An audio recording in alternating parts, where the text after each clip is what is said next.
being pioneering, I think, is one of the most satisfying things you can do. I think its derivative business models are very frustrating. Just as in life, it's much more exciting to be on the cutting edge, even though it can sometimes be the bleeding edge. But the satisfaction of knowing you're doing something for the first time, that you have outrageous ambition, and what that does, it leads other people to follow you on that adventure.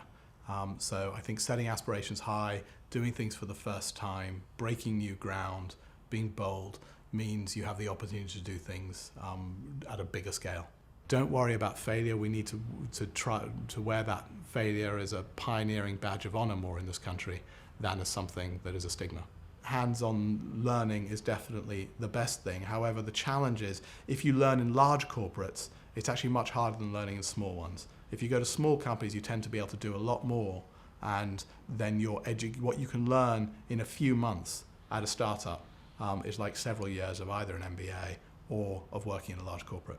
Testing yourself about your levels of passion and energy and your excitement about the product or the thing you're going to do is very important. But if once you've tested yourself, you're convinced that you have the passion, the drive, the energy, of some real determination and tenacity to do it, then the key thing is just to get out there, and you owe it to yourself to try.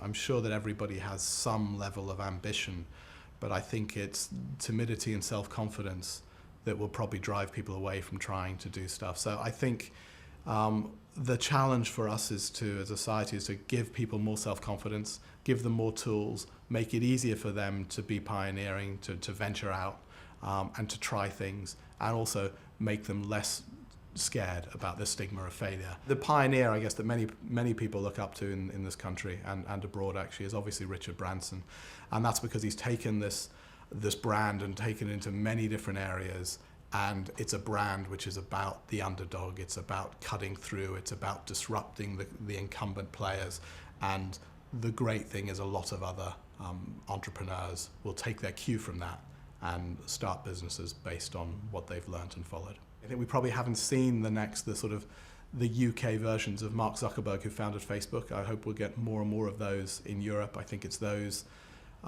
players who are able to who are growing up with this technology now, or who are able to apply it to business solutions. I think that's what's going to be very exciting. There are several entrepreneurs I'm meeting now who are 23 years old and on their third startup. I think that's pretty impressive, so I'm quite excited about where those guys can go. The excitement and the great motivator of building a business is not money. It really should be taking an idea and turning it into reality. That's what should drive the best entrepreneurs.